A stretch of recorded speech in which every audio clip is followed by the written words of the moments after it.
Ah, the sun, bringing life and prosperity to humans since the inception of our civilization.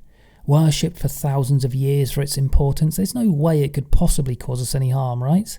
So if you're feeling a bit woozy from toiling in a field on a hot summer's day, there must be some other explanation. How's about a psychopathic scythe-wielding spirit bride? Let me introduce you to the nefarious Lady Midday. Lady Midday, also known as Polonitsa, is a prominent figure in the mythologies of Eastern European Slavic nations. Her various names include Shirtle Ma, Noon Demon, or, as popularised in the Witcher series, a Noon Wraith. These entities are demons of young women who met their demise before, during, or shortly after their wedding ceremonies, symbolising the tragic fate of brides who never fulfilled their matrimonial destinies. In ancient folklore, they are depicted as guardians of cultivated plants, representing a lineage tracing back to protective spirits of vegetation that oversee the fertility of the land. With a name that is somewhat on the nose, Lady Midday emerges during the intense heat of the summer, usually at the hottest part of the day, manifesting in swirling dust clouds and brandishing a scythe, sickle or shears.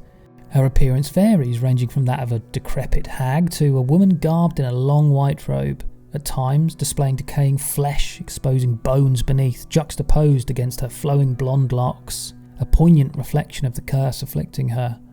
While contemporary art may portray her as more beautiful, this diverges from the authenticity of the original folklore, so don't get all excited, alright? The sharp sickle she wields is for swift and surgical dispatch of her foes. Carrying a large sack on her back, she'll collect children left unattended in the fields at harvest time. Despite an initial lack of overt menace in her appearance, this serves as a deceptive facade, concealing her true nature as a malevolent being, driven by the desire to inflict harm.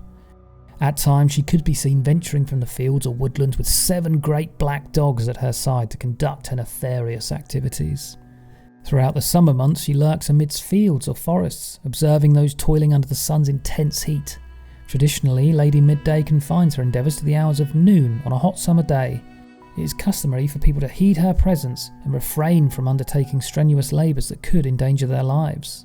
In smaller farms characterised by minimal mechanisation, harvesting stands as the most arduous task during the growing season. Lady Midday, cognizant of this, patiently awaits the onset of dizziness and weakness in farmers before launching her attacks. Very convenient. Striking at noon, she inflicts maladies upon unsuspecting workers and induces madness. In some instances, she seizes the heads of her victims and twists their necks, inflicting singeing pain, almost like when you get severe sunburn on the back of your neck. Encountering her presence may result in afflictions such as intense headaches, heart attacks, paralysis, or loss of consciousness. Unhesitant to resort to lethal measures, she reserves the most dire fate for those who succumb to slumber under the unforgiving sun, unable to shield themselves. Were hats not invented in this era? In such cases, she may either suffocate or scald them mercilessly, subjecting them to torturous injuries or even death through the intense heat she emanates. According to certain accounts, Lady Midday selectively targets individuals deemed deserving of her retribution, such as unfaithful men or farmers who neglect to honour the rituals dedicated to Mother Earth during the harvest season. During winter months, she lies dormant beneath the Earth's surface, awakening only with the arrival of summer's heat. In certain regions of northern Russia, Lady Midday is depicted wielding a colossal frying pan, which she employs to shield rye from the scorching sun's rays. Certain denizens of the time believed she would sometimes manifest at midnight to reveal to individuals the location of a flower possessing the power to render them invisible. On occasion, Lady Midday would halt individuals in the midst of their fieldwork to pose challenging questions or engage them in conversation. Failure to provide a satisfactory response or attempting to divert the topic would result in dire consequences, including decapitation or affliction with illness. I'm sure there's a game show concept in there somewhere.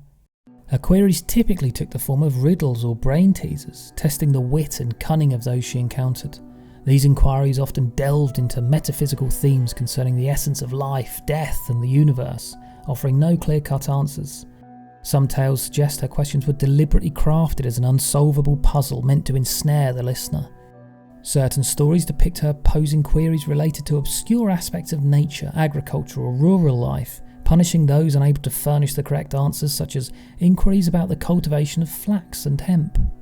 In alternate versions from Siberia, she emerges from the forest around noon, diligently safeguarding crops and remaining in the fields while others went off to eat. Should anyone approach to inquire about her activities, she engages them in ceaseless conversation, compelling them to converse with her for a full hour on the same topic. We've all been in that situation before. Failure to comply or attempting to leave prematurely results in instant death or the imposition of a debilitating illness. Lady Midday diligently safeguards the cornfields from potential thieves and metes out punishment to children who trample on the ears of corn.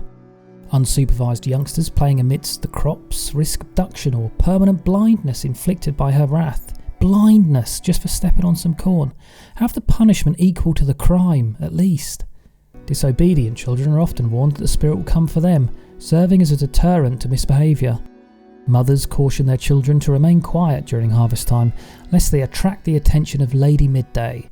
I mean, I'm no expert, but that is questionable parenting. Using the threat of abduction or blindness to keep your kids quiet, and don't give her ideas. She also has a penchant for targeting pregnant women and new mothers who venture out during lunchtime too, in the hope of securing an easy victim. According to folklore, Lady Midday delights in dancing. I couldn't find what genre, but should she encounter a resting girl in the fields, she would rouse her and coax her into dancing. If the girl agrees, she'll be forced to dance until dusk. Lady Midday is thought as unbeatable in her prancing prowess. Any girl who does outdo her may receive a lavish dowry from the Noon Spirit as a reward. These demons were not confined solely to agricultural communities, but were also prevalent among monastics and referred to as the Noonday Demon, which induces restlessness, excitability and neglect of one's duties, a dire sin for the fanatically devout. This particular manifestation is often associated with the temptation of gluttony. Monks, especially those who fast until late afternoon, are particularly susceptible to succumbing to distractions related to health and hunger, leading them away from their responsibilities. Shocker really, that toiling in the searing heat on an empty stomach might make you feel a little bit queasy. Under the influence of the Noonday Demon, monks may be tempted to forsake prayer and may feel overwhelmed by their duties, leading to feelings of discouragement and questioning of their vocation. In monastic communities, various methods have been documented for combating the Noonday Demon. Tears are considered a potent weapon in Eastern traditions, viewed as acknowledgement of one's need for a saviour. Presumably, the expression of one's devotion encourages a greater force to overpower the malevolence of the Noonday Demon. Another approach is encapsulated in the principle of ora et labora, or pray and work, which emphasises the importance of maintaining a balance between prayer and labour in life. Basically, don't work too much if it's too hot, but if you're not working, you better be praying instead. Funnily enough, getting in the shade and busting out a few prayers was effective in warding off the influences of the demon. Additionally, the antiretic method, known as talking back to the devil, involves the use of scripture or prayers to confront and dispel negative or evil thoughts that arise within oneself. I couldn't confirm, but I'd take a guess that these scriptures were read out in the shade. Over in agricultural communities, you'll be surprised to learn that an effective strategy for mitigating the influence of the Noonday Demon was to avoid strenuous labour during the hottest part of the day. People would seek shelter in the shade for as long as possible or return home to escape the oppressive heat. So basically, same thing, just without all the praying. Monks stupid, farmers smart. On researching this topic, I was surprised to find out there's a ton of agricultural demons similar to Lady Midday. I was going to list through some more, but some are so fantastical I think it would deserve a full video in itself someday. There's even one that has bosoms full of tar that are so big she has to throw them over her shoulders when she runs, so stay tuned for that. So I think you've more than likely worked out the reality of the situation in these tales. Toiling outside in the height of summer during the hottest part of the day is going to take a toll on your mental and physical state. Lady Midday was a way for ancient civilizations to explain what we would just call heat stroke or illnesses related to severe exposure. It might sound obvious in our modern age of science, but this natural phenomena was not fully grasped at the time. In an era where harvest and manual labour was vital for survival, I imagine side effects from heat exposure was rife and common amongst rural communities. But without the medical science available to understand the dangers, they would have looked elsewhere for the answers. Hallucinations and delirium are often symptoms of sunstroke, leading to the perception of things that aren't actually present, such as sightings of Lady Midday or other demons. Natural phenomena like vivid mirages, commonly referred to as Fata Morgana, have been attributed to this field spirit by farmers and labourers. Guilt and fear of sin plays a big part in the origin of such entities too. Acedia, which has been generally folded into the sin of sloth, is defined as a state of listlessness or torpor, of not caring or not being concerned with one's position or condition in the world. The Noonday Demon was thought to be specifically responsible for acedia, and holds an important place in early monastic demonology and proto-psychology. Acedia, or sloth, was viewed as a temptation, with the gravest danger lying in succumbing to it. It induced feelings of exhaustion, sadness and dejection, accompanied by restlessness and longing for one's past life and family. An easier way of summarising this would be that people were expected to stop crying and being lazy, pull up your bootstraps and get on with it, if they had these feelings. A sentiment that was embedded in culture and religion under the threat of eternal damnation. Interestingly, in modern times, the symptoms described have been compared to depression, which does seem more likely than a demon. I'm sure many people have had that dreaded feeling of working in a job they don't enjoy, which would be all the more compounded by a mental health condition. Luckily these days, most of us aren't overburdened by guilt and sin, and we're all more compassionate around feelings of acedia rather than literally demonising it. And we've developed sun cream, so make sure you wear it. It's definitely a better way of preventing Lady Midday or the sun from causing you harm.